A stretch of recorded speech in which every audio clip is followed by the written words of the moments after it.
are talking Seedpeople. This is Charles Band's Full Moon production version of a Invasion of the Body Snatchers type movie. This one is directed by Peter McGuigan and is a 1992 film that stars Sam Hennings.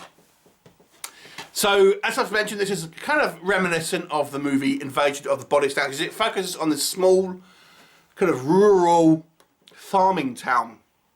And we have this guy, Tom, played by Sam Hennings, who is a guy who went to college and has come back to investigate reports of meteors coming down in this particular area that he wants to kind of investigate.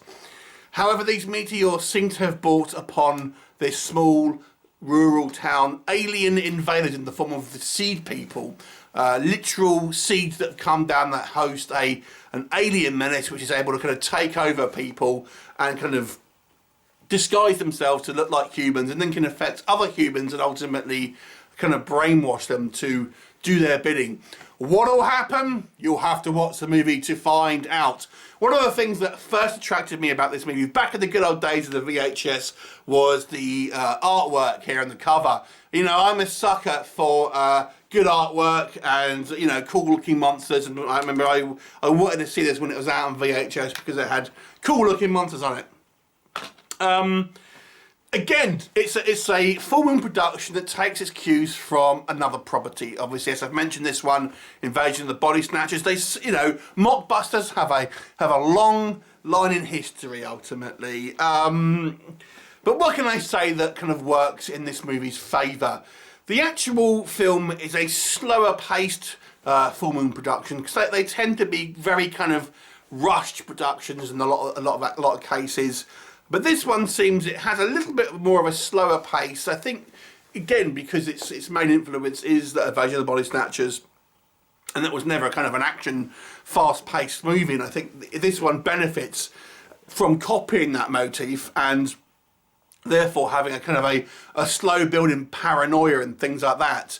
And we don't really know what's kind of going on unless you obviously are familiar with the movie. Why people seem to kind of be acting funny, and some people seem to be a little bit more clued in on it than others. This small town community that kind of, you know, just poo-poos these kind of like these strange ideas from ultimately this young girl who's the kind of the first one to really notice something, things like this. But as the movie progresses, more and more people start to become infected, and ultimately we have a small group of protagonists who are aware of the situation and trying to stop it. I actually quite like the monster effects, I've got to say. The actual Seedpeople themselves. Now we have three main actual Seedpeople, so to speak, and then the rest of the kind of like the humans are more controlled by them. And each one of the Seedpeople has a kind of a different kind of look to them. And the actual creature designs, although they're a little bit impractical, I think, when you actually look at it, I still kind of like them because they're so kind of unique looking. I actually kind of quite like. We've got a starfish kind of looking one.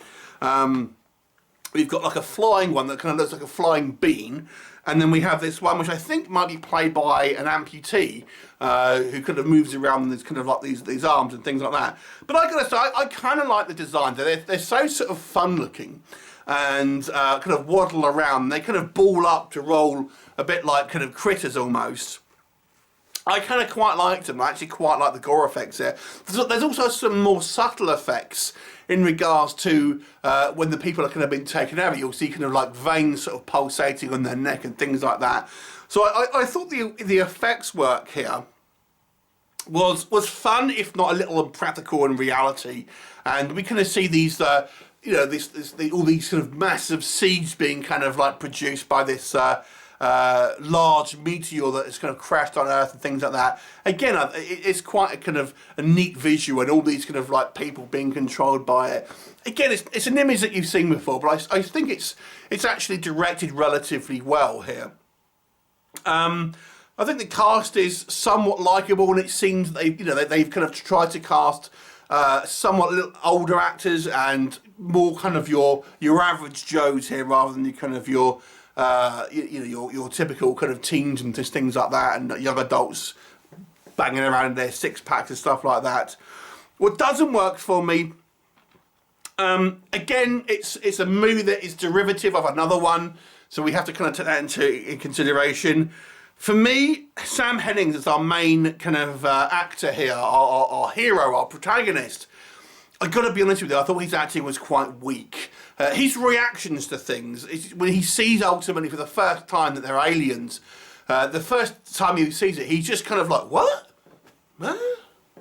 And he's completely nonplussed about it. And it actually happens twice where he is surprised by, I mean, the first time he kind of just writes it off if he was seeing things, but it's just so ridiculous. It's just, the acting is so, like, non-committal. It's like, what? Oh, that's a strange monster that I've just happened to have seen in front of me. It's actually quite funny. And again, I think some of the characters here are just a little bit too kind of over the top. We have this crazy doc guy who is the kind of the town nut, and again, he's just a little bit over the top, I think. Admittedly, this was kind of the early 90s. Subtlety wasn't fantastic in this kind of time, and you know, in kind of B-movie history. But there you go. The actual creatures themselves, although I quite like the design here, they have the ability to transform almost instantaneously into fully clothed humans, which makes absolutely no sense whatsoever, where in a flash of an instant we get a kind of a hairy, you know, 4-foot alien being able to transform into a 5'6" woman dressed in kind of a maid's outfit in a flash of an instant. It doesn't make a lick of sense, and it's just a little bit kind of silly. And there's, I don't want to spoil the plot, to be honest with you, so I won't kind of pull apart plot points in particular, but there's just elements here that just seem like surely this would have been easier doing things another way. You know, as the film progresses, you'll see characters both from the alien side and the kind of like our protagonist side thinking, surely there'd be a more effective way to kind of do what you're trying to do. The story has done this to make it plot points from A to B rather than any type of realistic kind of scenario. And again, I'll point to, this is an early 90s movie.